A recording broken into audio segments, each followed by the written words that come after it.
Kom ons buig ons hoofde voor die Here.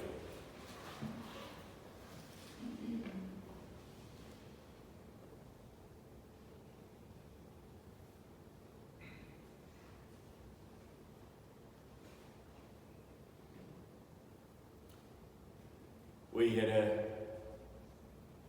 U is groot en almagtig, die koning van alle konings, die een wat heers oor alles in hierdie skepping, die een wat ons kan noem Vader, intieme verhouding met U kan hê. En alles moontlik gemaak deur die Seun se kruisdood.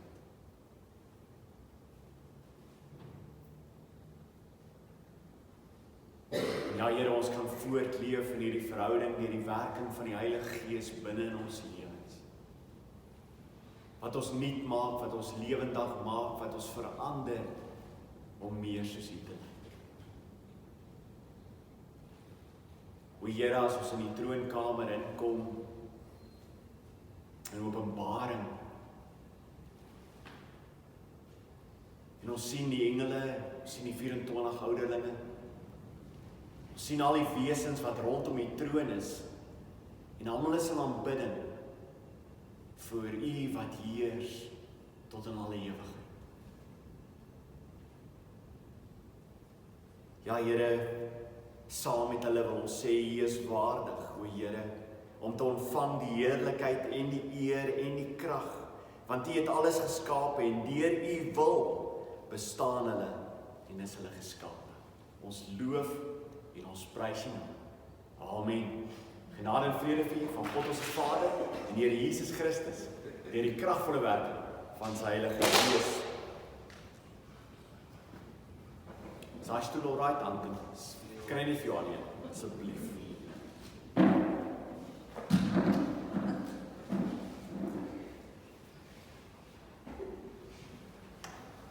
Jy kan die skenking na die tyd doen.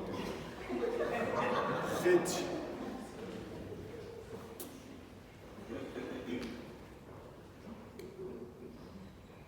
Blydy het nog nooit in sy lewe op 'n vliegtuig gegaan.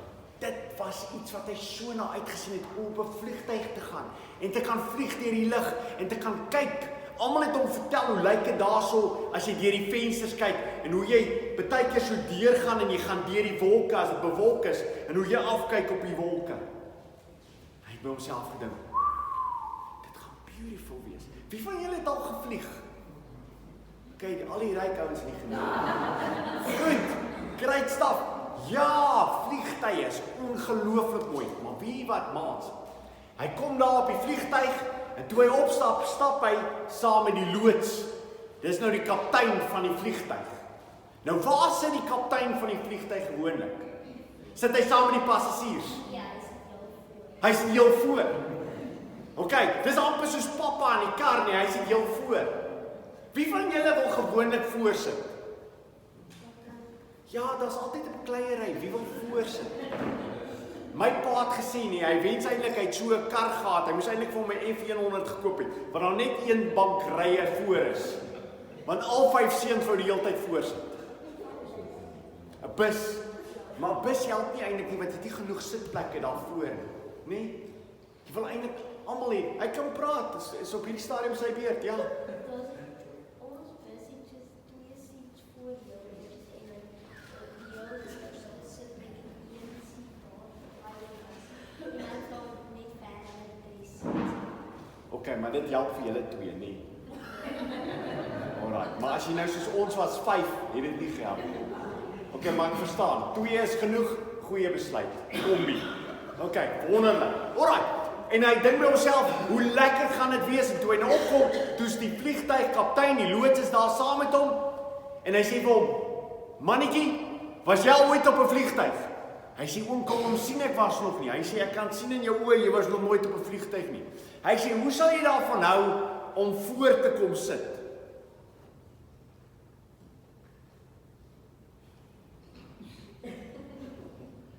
Hy sê, oom, daar daar voor by oom. Hy sê, maar mag 'n mens daar voor sit? Hy sê, as ek sê jy mag daar voor sit, dan mag jy daar voor sit. Hy sê, joe. Hy sê, pa, ma, ek sien julle later. Ek wil daar voor gaan sit. Joeg, en die loods gaan daarin, by die voorste deur, hy het so 'n plek waar hy sy vinger sit, toe hy hom vinger sit, daar gaan die deur oop, en hy stap in, hy sê, kom saam met my. En die loods gaan sit daar voor, en hy begin sy goeders alles aan te sit, en hy sê vir hom, jy sit net hier agter my.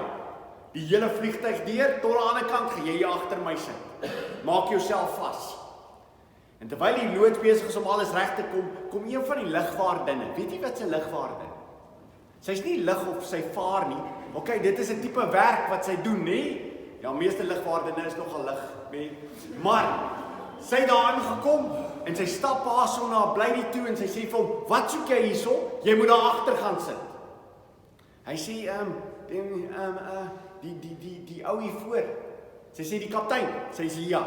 Die kaptein het gesê, ek kan hier sit. Sy sê, jy moet eintlik agter gaan sit. En die volgende oomblik hoor die kaptein dit en hy draai om, hy sê, is daar iets fout? Sy sê, nee, ek wil maar net hê, hy moet eintlik op sy plek gaan sit. Hy sê, ek het gesê, hy kan daar sit. O, goed, sê sy. En sy stap uit. En hy dink, hierdie ou het ongelooflike power. Hy sê net, ek het gesê, en dan is dit so. By hele maas, die hele vlug kon hy daar voor sit, en hy kon alles kyk van vooraf. Dit was awesome geweest. Nou kom ek vertel julle iets. Ons het iemand wat in die beheer is van alles. En hy is in die beheer van eendag in die hemel. Wie kan in die hemel inkom? En net as hy toestemming gee, kom jy in die hemel in. Dit gaan awesome wees. En dan gaan ons saam met hom wees vir ewig. En niemand kan na ons toe kom en sê, wat soek jy hier nie? Want hy sal omdraai, Jesus, en hy sal sê, los hom uit, hy saam met my. Dit gaan so wonderlik wees. So, wat moet ek doen in my lewe? Ek moet sê, Here Jesus, ek wil hê U moet die kaptein van my lewe wees. Ek wil hê U moet die kaptein van my lewe wees.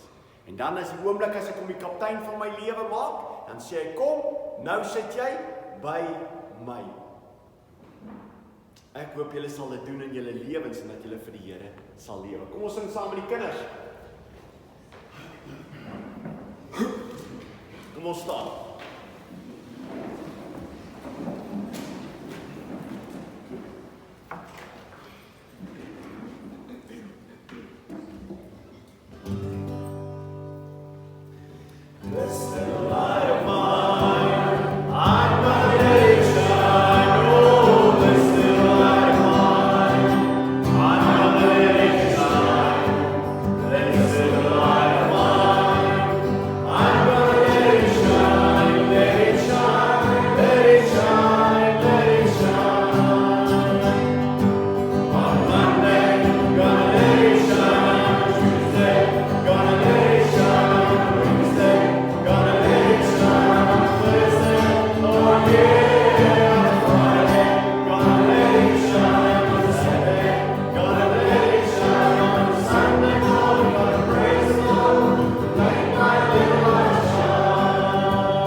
Ons maak ons Bybel so by Hebreers 9.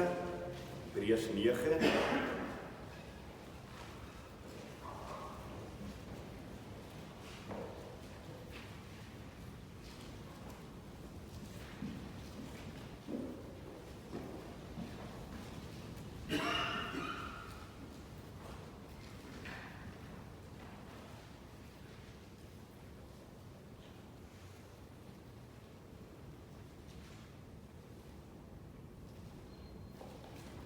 buig ons hoofde net voor ons lees.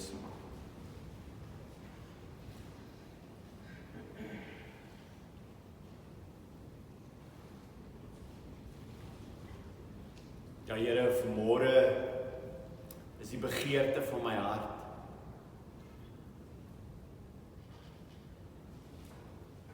dat elke persoon wat vanmôre in hierdie diens sit, hierdie gedeelte sal ervaar, soos wat U wou gehad het, ons moes dit ervaar as ons dit lees. Die Heilige Gees wat vir ons sal oopbreek. O Here, verander ons en maak ons nuut.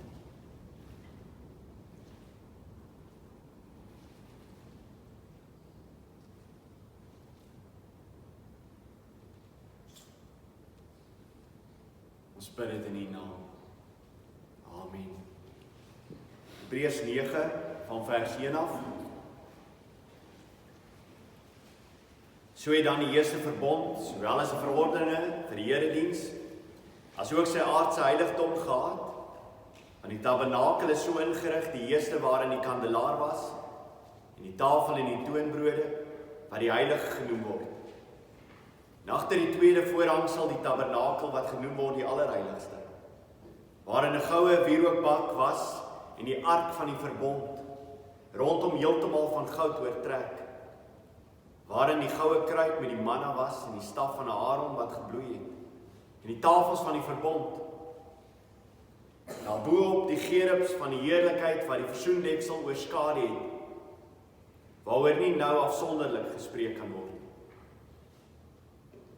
Nadat hierdie dinge so ingerig was, het die priesters wel gedurig in die eerste tabernakel ingegaan om die diens te vervul, maar in die tweede die hoofpriester alleen eenmaal in 'n jaar, nie sonder bloed nie, wat hy offer vir homself en vir die sondes van die volk uit onwetendheid begaan. Waarmee die Heilige Gees dit duidelik maak dat die weg na die heiligdom nog nie geopen is, solank as die eerste tabernakel nog standhou nie. Dit was 'n beeld met die oog op die teenwoordige tyd, waarin daar gawes en offers gebring word, wat hom wat die diens verrig, na die gewete nie volkome kan maak nie, omdat dit net bestaan het in spys en drank en verskillende wassinge en vleeslike verordeninge wat opgelê is tot op die tyd van herstelling. Net tot sover.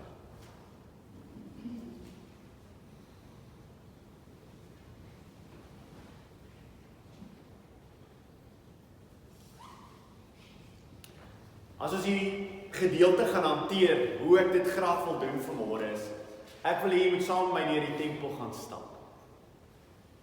En ek wil hê jy moet sien hoe elke een van dit wat staan in die heilige, hoe dit verander het van die tydelike tot die ewige. En dan as ons klaar deur die tempel gestap het en alles ervaar het, wil ek jou afsluit op die einde met Romeine 8. Romeine 8 wat vir ons gaan hierdie hele gedeelte nog verder oopbreek, dat Christus die een is wat alles vir ons vervul het. Jy sien, in die tempel was niks permanent nie. Alles was tydelik. Alles was tydelik. Daar was 'n lig, 'n lamp gewees, 7 punte gewees, en hy moes die hele tyd aan die brand gehou word deur die priesters. Priesters moes daagliks inkom, hulle moes dit kom doen. En dan voor die lampstaander was daar brode gewees, 12 brode. En die 12 brode het die 12 stamme van Israel verteenwoordig. En elke week moes die priesters nuwe brode bring. Die ou brode weggevat, nuwe brode bring. Dit het alles plaasgevind in die plek wat die heilige genoem word. Iets anders wat in die heilige was ook natuurlik die wierookbak, waarvan die Hebreers skrywer sê dat dit in die allerheiligste is. So ons gaan daarby uitkom. Hoekom is dit in die allerheiligste? Of hoekom noem hy dit in die allerheiligste? Terwyl in die wette sien ons dat dit duidelik staan in die plek net tussen die plek waar die gordyn is, net voor die voorhangsel het die plek gestaan waar die wierook was, en net aan hierdie kant was die allerheiligste gewees en was die dinge wat in die allerheiligste gestaan het. alles wat in die tempel is, sou voortbly bestaan en sou aanhou gedoen word totdat die dag kom wanneer dit tot 'n einde gebring sou word. Maar solank as wat die tent nog daar staan, solank as die tempel nog staan en hierdie goedes nog daar is, solank sal daar nie die nuwe wees wat aanbreek. En nou is dit interessant, ons gaan sien ook dat met die tempel wat herbou is deur Herodes, hierdie nuwe tempel wat herbou is, dat baie van die dinge wat hier genoem word, nie meer in daai tempel alreeds was nie. En dis interessant. So daar was al klaar dinge gewees wat in die eerste tempel was, in die tabernakel was, wat daar was, wat in hierdie nuwe tempel wat gebou is deur Herodes en hierdie ouens, dit was al klaar nie meer daar nie. So die ark was gaan. Die ark was weg. Daar's baie legendes oor wat met die ark gebeur het in die tyd van voor die Babiloniese tydperk wat die Babiloniërs gekom het, maar die ark was nie meer daar nie. En dis ongelooflik as jy dink dat alreeds word daar vir ons gewys dat hierdie goeders was tydelik gewees, want dis al klaar nie eers meer daar nie. Om die waarheid te sê, die oomblik as daar oorlog gekom het, baie van die goeders verander, is weggevat. Terwyl die nuwe wat gaan kom, gaan ewig wees. Die kandelaar. Ons begin by die kandelaar. Jy stap saam met my in. Ons is nou in die heiligste. Nie in die allerheiligste in die heiligste. Hier is 'n gordyn tussen die heiligste en die allerheiligste. En hier is ons in die heiligste kom. Hier is die kandelaar. Die kandelaar het 7 punte en die 7 punte is besig om te brand. Wat is hierdie kandelaar? Want ons weet dat Christus kom en hy kom vervul alles. En daarom is dit wonderlik om deur die tempels te stap en te besef dat Christus vervul alles. So, wat is die kandelaar? En wie sou die kandelaar wees? En wat was die kandelaar se betekenis in die begin? Ek wil hê dat volgende keer, as iemand vir jou vra oor die tempel, dat jy alles vir hom mooi sal kan verduidelik en sal kan verduidelik hoe Christus die vervulling is van dit. So kom ons begin met die lig. Hier was 'n kandelaar gewees, en ons gaan nou die toonbrode kyk, want die brode was voor hierdie lig gewees, en die lig het geskyn op hierdie brode. Vir die Israeliete was dit wonderlik gewees, want hulle het geweet dat hulle as Israel, hulle as 12 stamme, is die hele tyd in God se lig, God se teenwoordigheid, God se teenwoordigheid. Nou ons weet baie duidelik dat dit Romeine uit, dat nie almal wat in Israel was waarlik Israel. Was nie almal nie. Maar dit was slegs die persone wat sou nader tot God. Net die wat nader tot God. Hulle sou deel wees van hierdie groep mense wat in die teenwoordigheid van God was. Nou kom ons kyk hoe Christus kom en hy vervul hierdie lig wat daar sou kom in hierdie wêreld. En nou gaan ek vir jou 'n paar gedeeltes lees. Luister hierna. In Johannes 1 vers 7 begin die Johannes skrywe die volgende. Natuurlik, as jy Johannes gaan lees, jy kan jy onthou toe ons deur Johannes gewerk het, dat hy vir ons vertel het, en hy het wat kom maak tussen ons? Tabernakel. Tabernakel. En hier praat ons juis oor die tabernakel. Dis wat Christus kom doen het. So nie net is hy die vervulling van elke gedeelte binne die tabernakel nie, hy is die tabernakel. Hy is die tabernakel.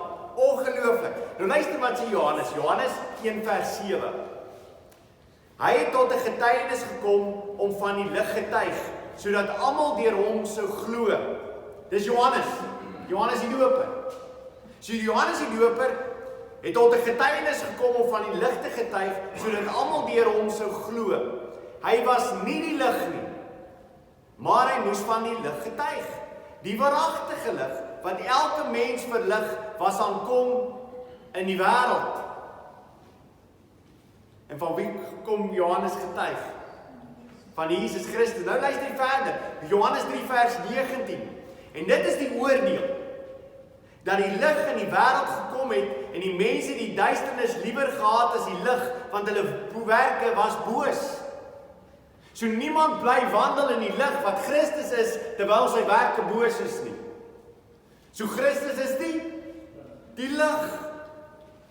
Johannes 3 vers 20 gaan aan, want elkeen wat kwaad doen, haat die lig, en kom nie na die lig nie. So sal die wêreld aan die lig toe kom? Nie, hulle haat die lig. Sal nooit in die wêreld sal nooit aan die lig toe kom nie. Daarom is die brode wat voor die lig was nooit die verteenwoordiger van die wêreld gewees nie, maar slegs van die mense wat nader gekom het na hom toe. Hy is die lig. Dan Johannes 12, vers 36. Solank as julle die lig het, glo in die lig, sodat julle kinders van die lig kan word. Sodat julle die brood kan word, wat voor die lig is. Sodat julle kinders van die lig kan word. Dit het Jesus gespreek en hy het weggegaan en hom vir hulle verberg. Dan vers 46 van Johannes 12. Ek het as 'n lig in die wêreld gekom, sodat elkeen wat in my glo, nie in die duisternis sou bly nie. Wie is die lig? Lig is Jesus. So wie is die tabernakel? Jesus. Wie is die lig? Jesus. Ok, so tot dusver sien ons dat dit alles te maak het met Jesus. En dan kom ons by die brode wat die 12 stamme verteenwoordig het. Dat die Bybel vir ons vertel, en dis gaan ons terugkom by Romeine 8, is dat elkeen van ons, wat kinders van die Here is deel van wat? Die nuwe Israel. Ons is deel van die nuwe Israel. Hoe het ons deel van die nuwe Israel geword? Die Bybel sê vir ons, voor die grondlegging van die wêreld, is dit alreeds voorbeskik, dat ons sou kinders word, aanneming deur Christus Jesus. So deur Christus Jesus word ons die brood wat voor hom wandel.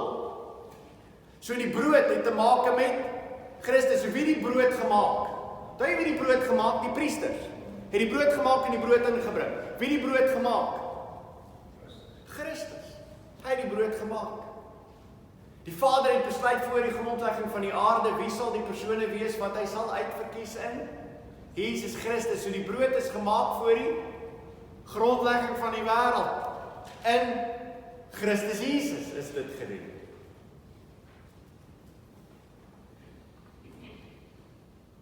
En dan kom ons by die wierook. Die wierook. Ok, so is julle reg. Ons in die heiligste, jy weet wat die lig beteken, jy weet wat die brode beteken. Nou het ons die wierookbak hier. En die wierookbak met die horing het gewoonlik gestaan, hier is die gordyn het gewoonlik hierdie kant gestaan. Maar as Hebreers skrywe, dan vertel hy vir ons, en dis in die allerheiligste. Hoekom is dit in die allerheiligste, as dit in die tempel eintlik aan hierdie kant was?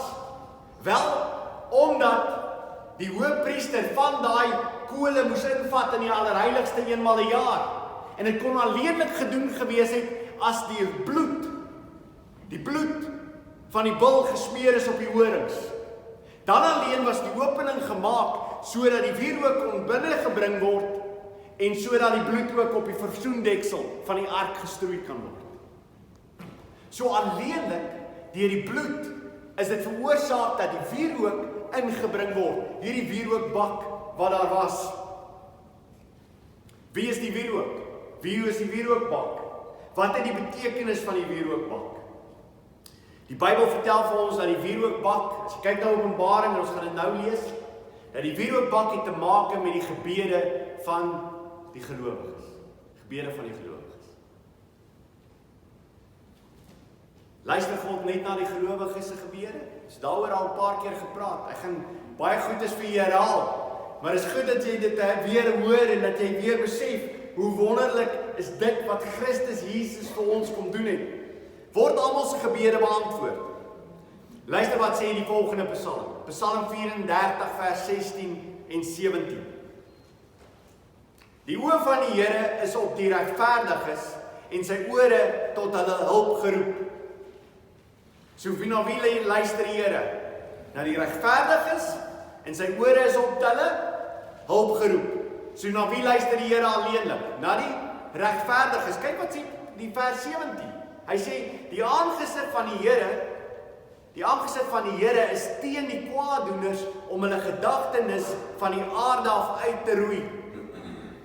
So hoe lyk God se aangesig teen die kwaaddoeners? Dis teen hulle. Om wat te doen met hulle? om hulle gedagtenis van die aarde uit te roei. So God luister na wie? Die gelowiges.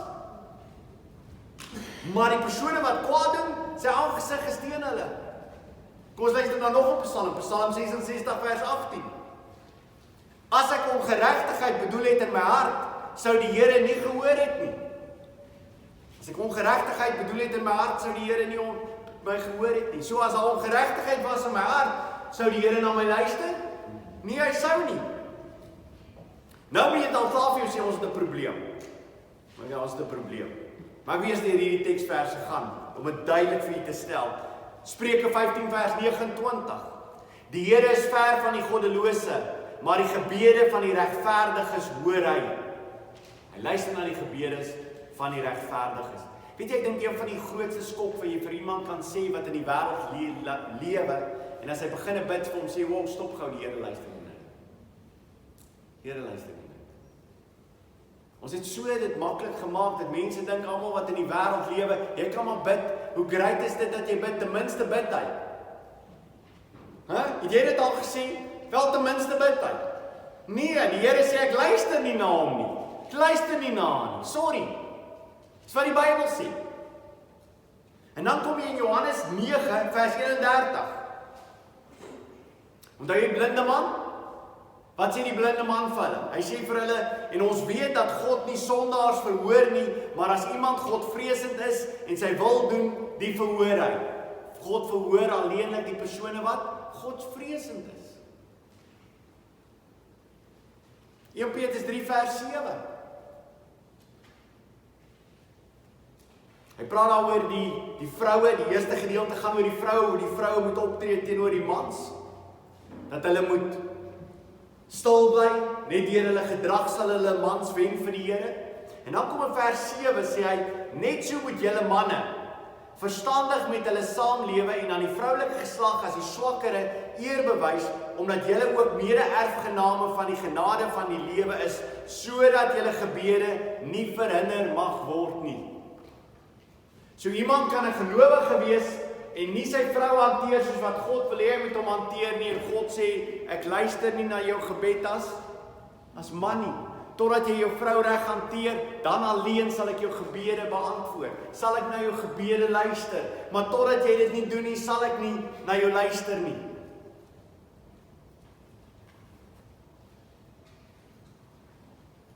Hoe word hierdie gebede dan ingebring? Want wat ons mekaar moet sê is daar iemand wat regverdig is?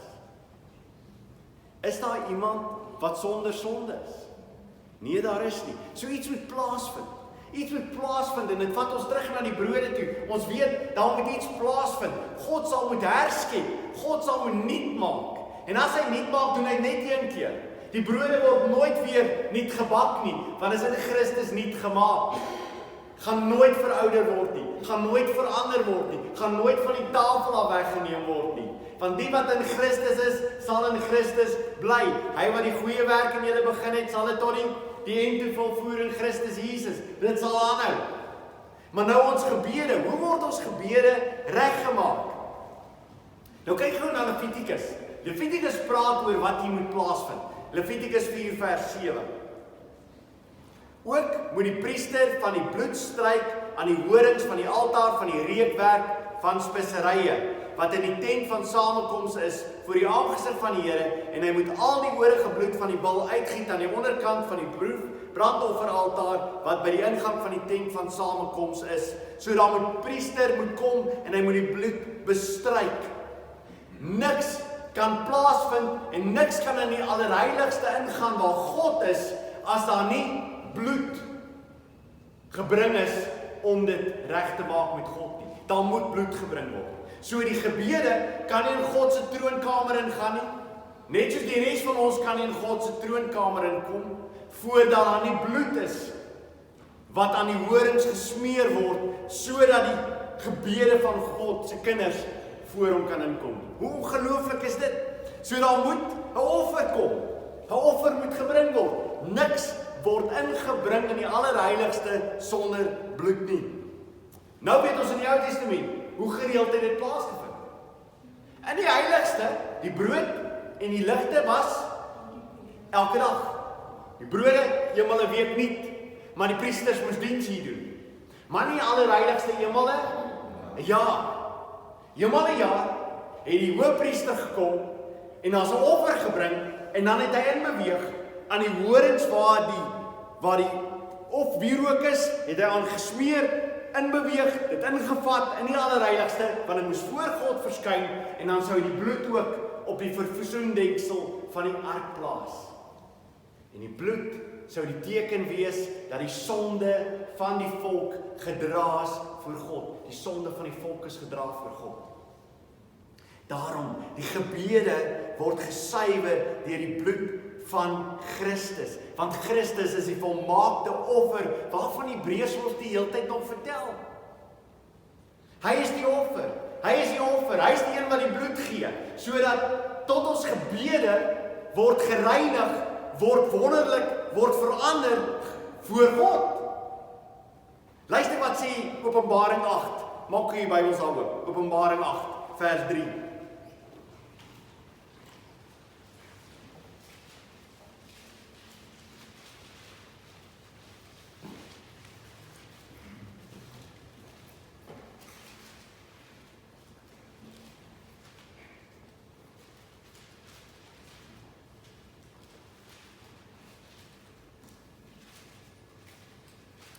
Openbaring 8 van vers 3 af.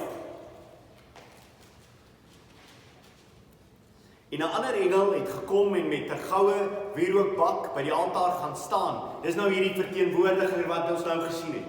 Dit is hierdie ding wat die engel inbring. So die oomblik as jy die wierookbak sien, die goue wierookbak, dan sien jy dis presies wat hulle hier doen. Hulle bring dit nou in die allerheiligste voor God in.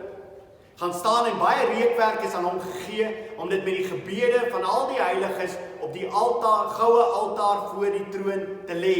So die gebede word gemeng met die wierook. En is 'n wat voor God? Is 'n aangename geur. Het jy ooit gedink in jou gebede? Partykeer as jy bid, nee, dan besef jy, "Jo Here, hierdie gebede van my skiet so ongelooflik tekort." En dan weet jy dat op hierdie stadium in die allerheiligste word my gebede word gemeng met die wierook. En is 'n heerlike reuk voor die Vader. Hoekom? Want is moontlik gemaak deur die bloed van Jesus Christus. Kan jy sien hoe die drie-eenheid hier teenwoordig is, ook in die tempel? Ook in die plekke in die tempel? Die drie-eenheid is hier teenwoordig. Luister dan verder wat hy sê. Is aan hom gegee om dit met die gebede van al die heiliges op die goue altaar voor die troon te lê, vers 4. En die rook van die reukwerk het met die gebede van die heiliges uit die hand van die engel oopgegaan voor God. En die engel het die wierookbak geneem en dit met vuur van die altaar volgemaak en dit op die aarde gegooi en daar het stemme gekom en dondersnaai en weerligte en aardbewings. Nou wat gaan gebeur is, onthou, voordat ons hierdie verhaal vind ons die mense wat onder die altaar is. En dan word Johannes gevra, weet jy wie is hulle? Dan word daar vir hom vertel, dis hulle wat deur die groot verdrukking uitkom. En dan word hulle klere gee, wit klere gee om aan te trek. En hulle, wat bid hulle? Terwyl hulle onder die altaar is, wat bid hulle? Here, wanneer gaan nie wraak op die aarde uitgestort word? En dan hulle gebede word dan gemeng. En wat word met hulle gebede gedoen? Die wraak van God word uitgestort op die aarde. Hoekom? Van die mense op die aarde het God se kinders seer gemaak. En dan gaan 'n dag kom wanneer God gaan sê, nou neem ek wraak oor dit wat die aardbewoners teen my kinders gedoen het. Is die wraak nou? Nee. Wraak is nie nou nie. Mense gaan nou in hierdie tyd, in hierdie wêreld, gaan hulle jou sleg behandel. Mense gaan jou vervolg. Teen kan jy dalk jou lewe verloor. So dis dit die wêreld waar ons nou in lewe, maar dan gaan 'n dag kom, wanneer ons voor die troon van God gaan staan, en God gaan sê, nou het dit plaasgevind, nou gaan ek die wraak op die aarde uitstort. So wat is die wierookbak? Wat ingeneem word in die allerheiligste? Die gebede van die gelowiges.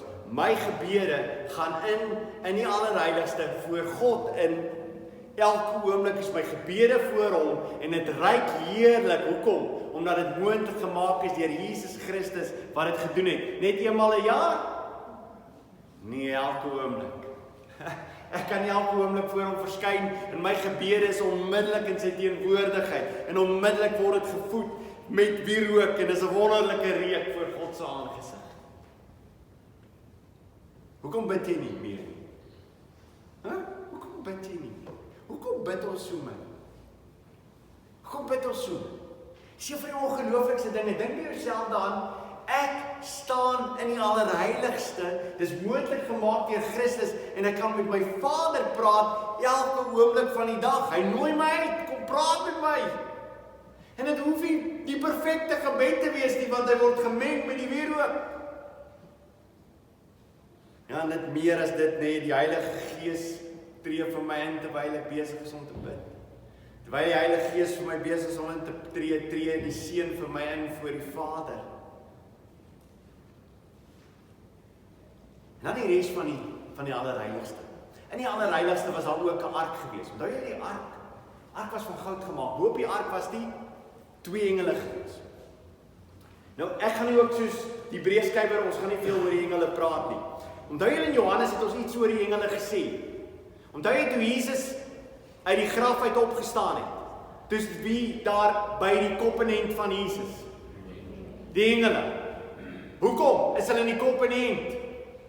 Omdat die engele in die koppenend van die ark was, van die versoendeksel, van die een wat die versoening gedoen het, is nie meer hier nie. Het opgestaan. Die een wat die versoening bewerkstellig het, hy het dit gedoen, slaag gedoen, hy het opgestaan. Maar hierdie versoendeksel, hierdie ark, was nie meer daar nie.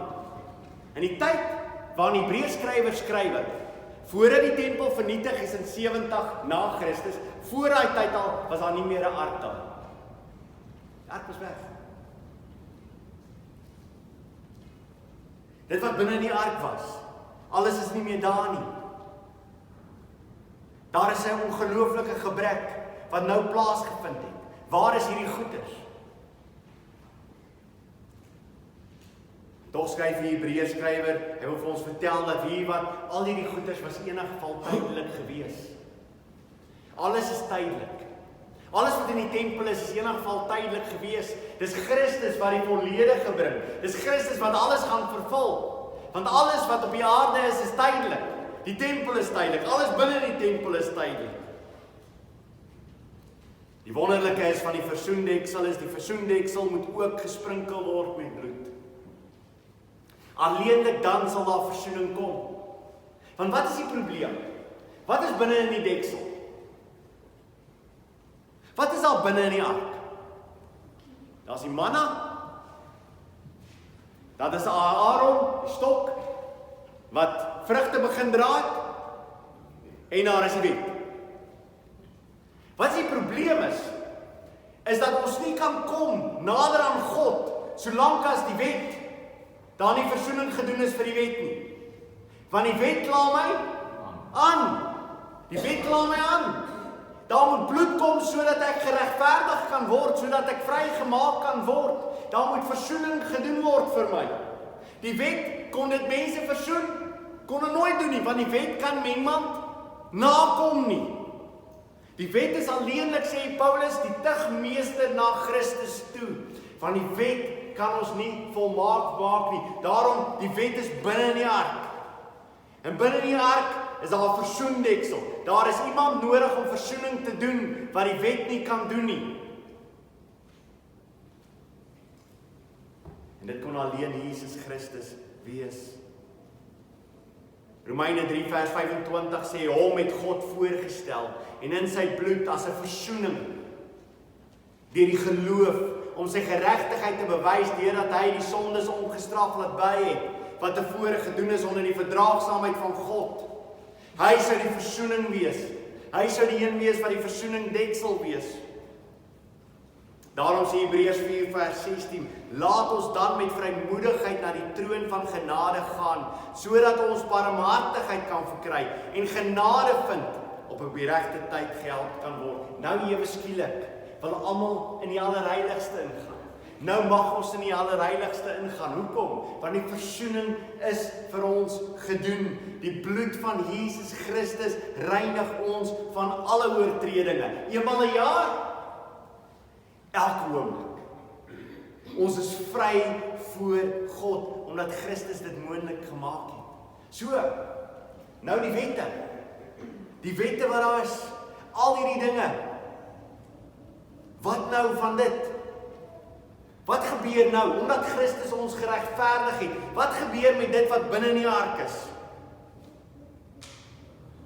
Alles wat in die ark is, word nou vir ons moontlik gemaak word deur die Gees wat in ons leef.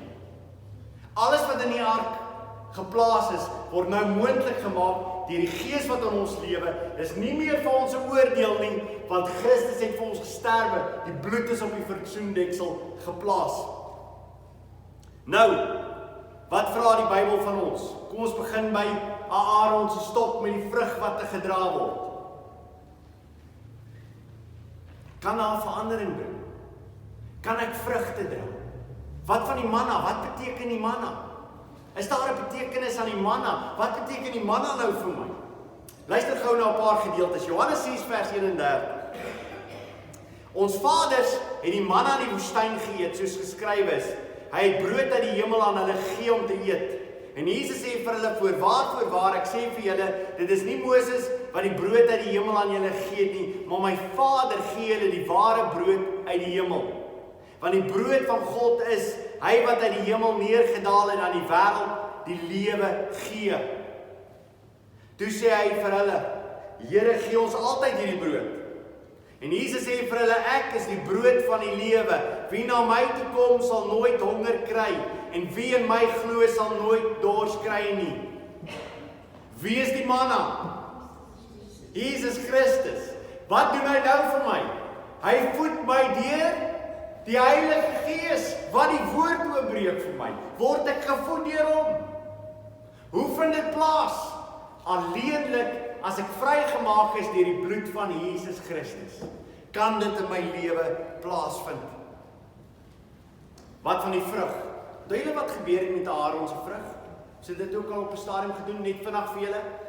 Aaron en Moses word deur die res van die volk, word hulle gesê, weet julle as leiers aangestel?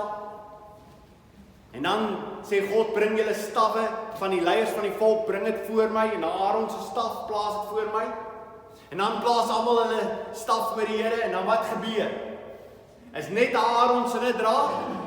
Vrug. Okay? Hoe het 'n dooie stok vrug gedra?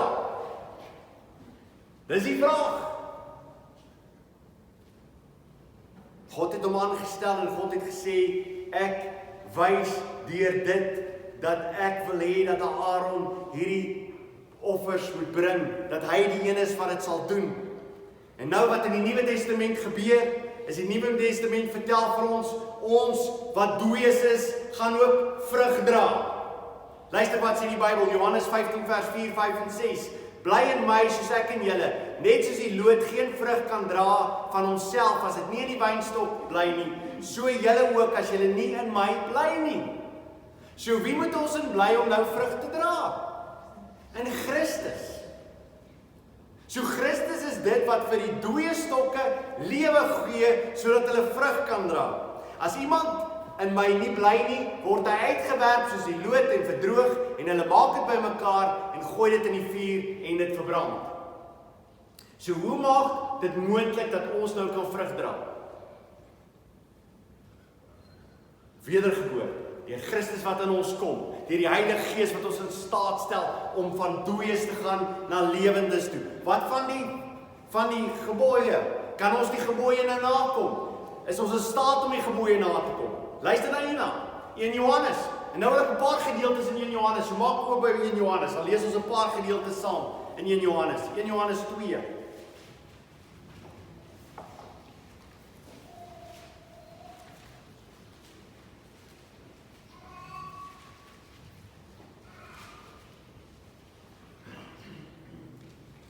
In Johannes 2 vers 3.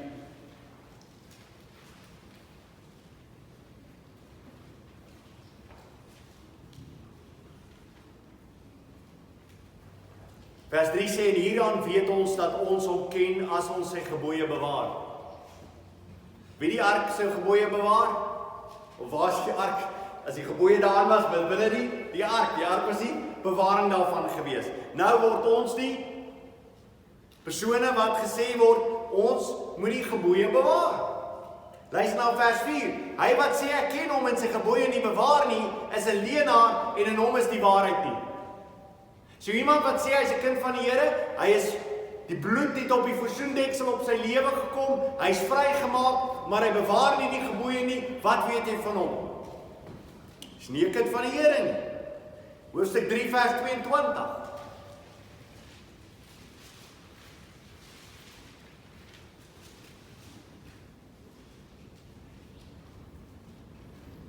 En wat ons ook al bid, ontvang ons van hom, omdat ons sy gebooie bewaar en doen wat welgevallig is voor hom. Vers 24. En hy wat sy gebooie bewaar, bly in hom en hy in hom. Nie mooi nie? En hy wat sy gebooie bewaar, bly in hom en hy in hom. En hieraan weet ons dat hy in ons bly en aan die Gees wat hy ons gegee het. So wat gebeur met die kind van die Here is, waar wandel ons op hierdie stadium? As kinders van die Here. In die allerheiligste. Jy wandel in die allerheiligste. Hoe is dit moontlik? Wel, dit is moontlik gemaak deur die bloed van Jesus Christus. Is dit moontlik gemaak? Ek is nou hier binnekant, ek is binnekant geplaas, die bloed is oor die versoendeksel, ek is nuut gemaak in Christus, en alles wat in my lewe nou plaasvind, is as gevolg van die Gees wat my lewendig gemaak het. Ek word gevoed, ek dra vrug, en ek bewaar sy gebooie. Omdat Christus dit moontlik gemaak het in my. En dan gaan hy na hoofstuk 5 toe. Hoofstuk 5 vers 2 tot 3.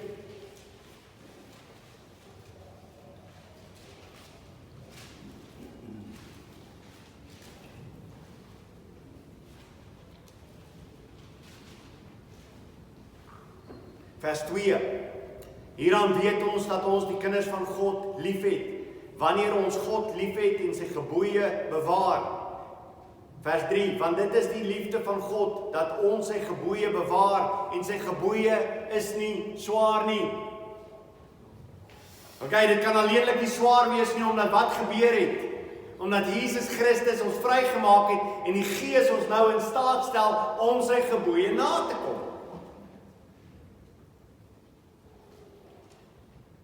So alles wat in die Ou Testament was, het 'n afwagting gehad vir die vervulling in die nuwe.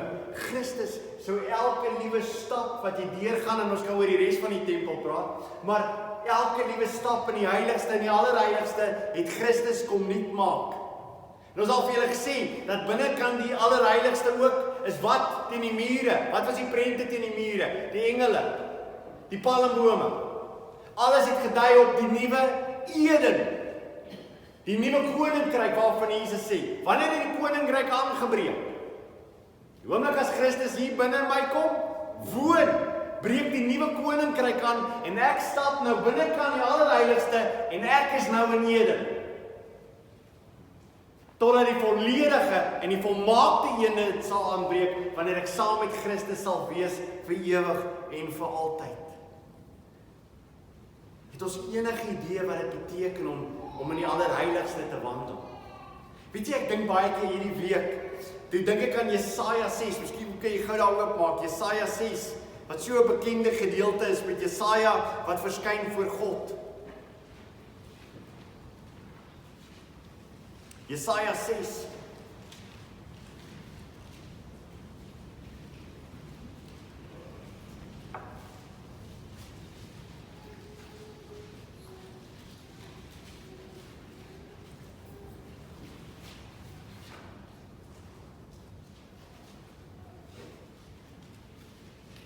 En wie vat nou waar ons op hierdie stadium, waar ons wandel, as kinders van die Here, waar ons voorreg is om te wandel. Jesaja sien in die tyd van Hosea, Hosea is dood, en hy sien in hierdie tyd, sien hy die ongelooflikste beeld. En hierdie beeld wat hy hier sien in Jesaja 6, word vir ons vertel in Johannes 12, wie het Jesaja gesien? Sê Johannes 12. Hy het Christus gesien. Ongelooflik, hy het Christus gesien. Ok, so kyk, luister mooi wat hier gebeur. Hosea het ek die Here sien sit op die hoë en verhewe troon, terwyl sy so met die tempel gevul het. Serafs het bo hom gestaan, elkeen het 6 vlerke gehad, met 2 het hy sy aangesig bedek, en met 2 het hy sy voete bedek, en met 2 het hy gevlieg.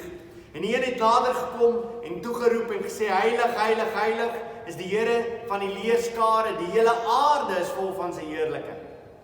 En die drumpelposte het gebewe van die geluid van die roepers, en die huis het vol rook geword. Toe het ek gesê, wee my, ek is verlore, want ek is 'n man onrein van lippe, en woon onder 'n volk wat onrein is van lippe, want my oë het die koning, die Here van die leerskare gesien. Maar een van die serafs het na my toe gevlieg, met 'n gloeiende kool in sy hand, wat hy met die tang van die altaar afgeneem het, en my mond daarmee aangeraak en gesê, kyk, dit het jou lippe aangeraak, en jou skuld is weg, en jou sonde is versoen. Okay? So die eerste ding wat Jesaja doen as hy in die teenwoordigheid kom van die Here, sê hy, Here, wee my. Hy is die profeet van Israel. Hy is die man wat die evangelie verkondig het, die boodskap wat God wou gebring het. En God sê, hoor hierso, hier sê voor my, die eerste ding wat Jesaja besef is, ek is onrein. Hoe kan ek voor God wandel? En jy sien, dis wat elke persoon moet besef is, hoe kan enigiemand voor God wandel? En dan besef ons, dis alleenlik moontlik gemaak deur Jesus Christus. Hy alleen het dit moontlik gemaak. Die serafs is voor hom, 6 vlerke, voete bedek, vlieg hulle in die lug, maak hulle oë toe, hulle kan hom nie aanskou nie, hulle is onrein. En hulle skree, heilig, heilig, heilig, hy is afgesonder, hy is die gans andere, hy is nie soos die mens nie. En ons as kinders van die Here word gesê, wie wat, die oomblik as jy in Christus is jy 'n nuwe mens, en nou het jy toegang tot die Vader. Nou is jy ingebring in Jesus Christus, en jy word binne ingebring in die allerheiligste, daar waar God is, daar waar die Vader is, daar word jy ingebring deur Jesus Christus, en jy word gesê, hier hoort jy nou. En dis nie meer 'n ding wat ek weggaan nie. Dis nie meer 'n ding van eenmal 'n jaar nie. Dis nou 'n ding van ek wandel hierso in die teenwoordigheid van God elke oomblik van die dag. As jy uitstap, is jy in die teenwoordigheid van die Here. Hy en jou en jy en hom. As jy met enigiemand praat, is jy in die teenwoordigheid van God. Jy en hom en hy en jou. Kyk nou wat sê Romeine, ek gaan nou afsluit met Romeine 8, kom ons blaai na Romeine 8.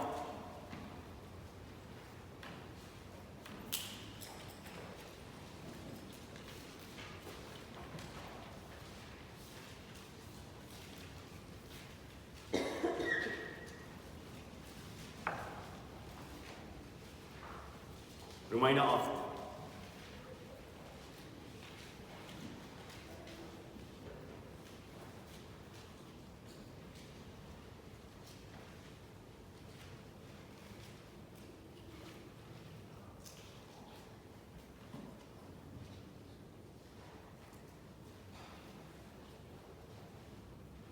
Ons begin by vers 28, is wonderlik hoe dit begin, hy sê vers 28, en ons weet dat vir hulle wat God lief het, alles ten goeie meewerk, vir hulle wat na sy voorneme geroep is.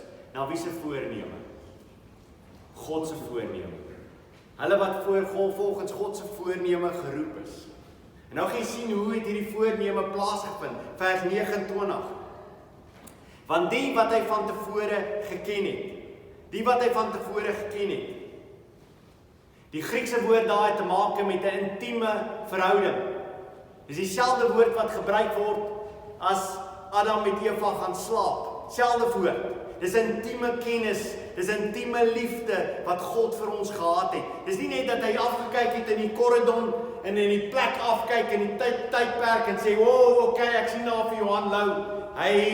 Hy gaan vir my kies en dis great. Nee, die Here het gesê, ek het voor die grondlegging van die aarde, het ek vir Johan Lou geken en ek het hom al reeds lief gehad. Dis wat dit sê. So die brood wat verskyn voor die altaar, Die brood wat verskyn voor die lig, voor die kandelaar, is Johan Lou is daar geplaas. Wanneer is Johan Lou daar geplaas?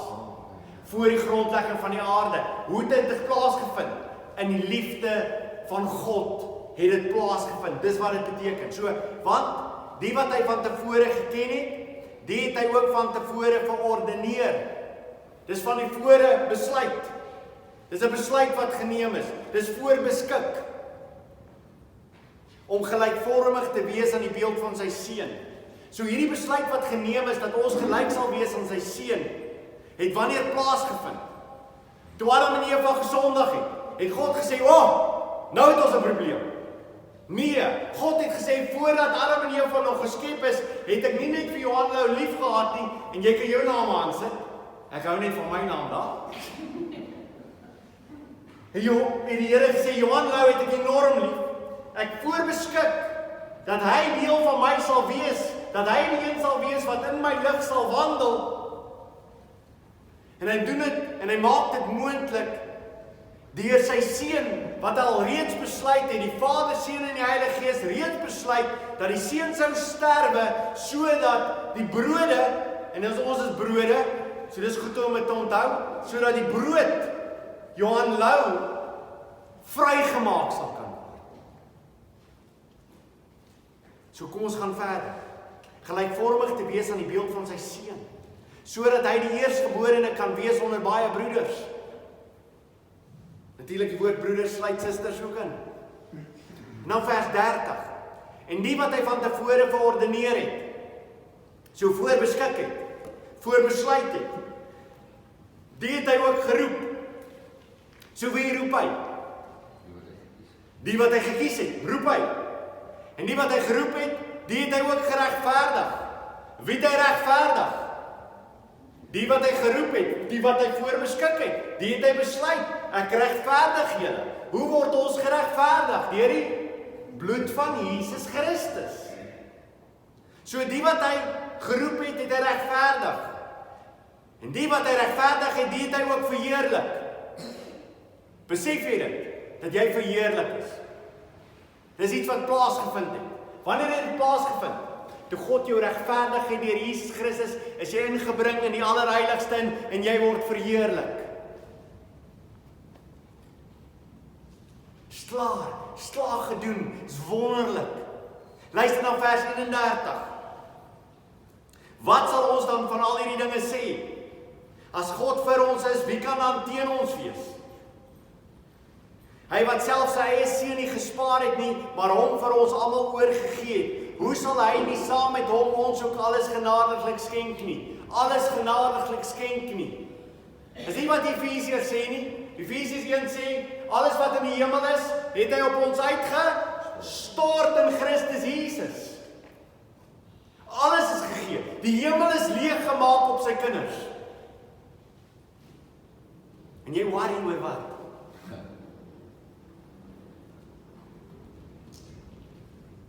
Hy wat self sy eie seun nie gespaar het nie, maar hom vir ons almal oorgegee het, hoe sal hy nie saam met hom ons ook alles genadig geskenk nie? Vers 33. Wie sal beskuldigings inbring deur die uitverkorenes van God? En dis 'n belangrike vraag. Het jy gestap saam met my deur die tempel?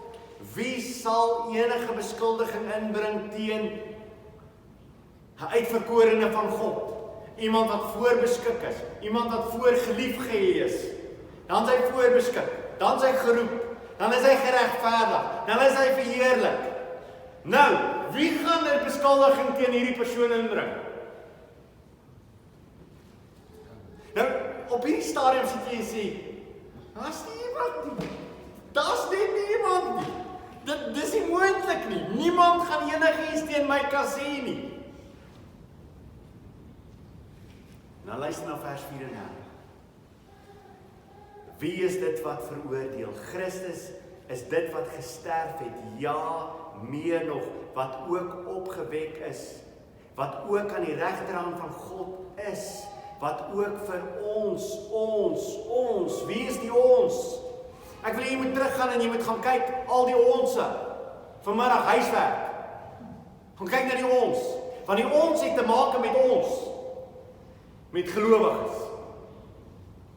So, vir wie is die offer gebring? Vir ons. Vir wie het Christus gesterwe? Vir ons. Die offer is gebring vir ons. Vir wie tree hy in op hierdie stadium in die hemel? Vir ons. Nou luister mooi, hy tree vir ons in die hemel. Net voor dit het hy alreeds gesê, kan enigiemand iets teen ons inbring. En nou sê hy, as jy dink dit is great, op hierdie stadium tree Jesus Christus, wat sit aan die regterhand van God die Vader, tree vir ons in. Is nie Hebreers nie?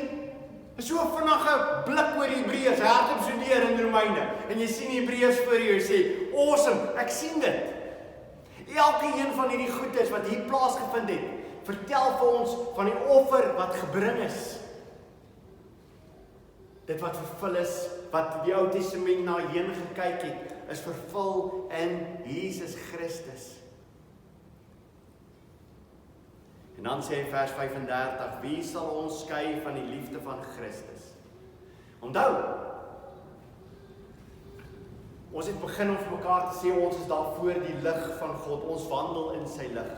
Maar ons is nie net daar nie, ons is ingebring. Ons is in die allerheiligste ingebring. Ons wandel voor God, ons dra vrugte, ons gehoorsaam sy gebooie, ons word vergewe, ons gebede word beantwoord, ons is vrygemaak, ons is verheerlik. En dan vra hy, wie sal ons kan skei van die liefde van Christus?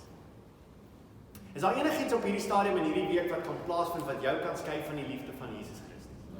Het jy iets in jou lewe op hierdie stadium, wat jy deur 'n krisis gaan in jou lewe, en jy sê vanmôre, Johan, hierdie ding is bad. Ek sê vir jou, dis miskien vir jou sleg.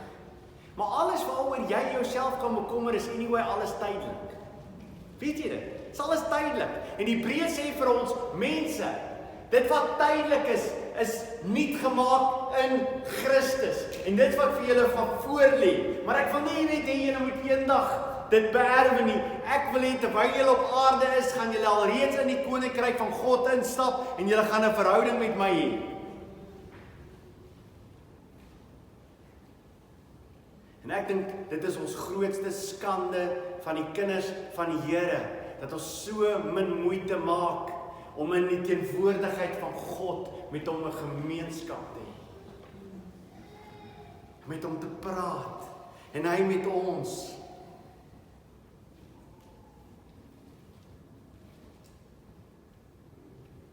Ek gaan nie res van die gedeelte lees nie. Ek gaan by die huis gaan lees. Ek wil hier by die huis gaan kyk na ons. En ek wil hier met ons gaan onderstreep. En dan kan jy 'n pyltjie daarby skryf. Dit is altyd goed. Skryf 'n pyltjie daarby. En dan sê hy, by die ons, sê hy, hier praat hy nou van my. En jy gaan lees weer Romeine 8d.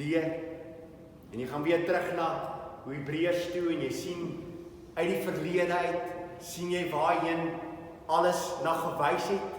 En dan stap jy deur die tempel, en ek hoop jy kan die tempel nou onthou. Ek hoop jy kan lekker deur die tempel stap as jy by jou huis is. Kamer tot in die allerheiligste, van die heilige tot in die allerheiligste. En dat jy elke liewe gedeelte kan verklaar en sê, dankie Christus, dankie Christus, dankie Christus, dankie Christus, dankie Christus, dankie Christus. Dankie Here dat U dit moontlik gemaak het in U Seun Jesus Christus. Ons wandel in die allerheiligste en ons sal daar bly wandel tot in ewigheid. Want niemand sal my skei van die liefde wat daar in Christus Jesus is nie. Amen. Kom ons buig ons hoofde.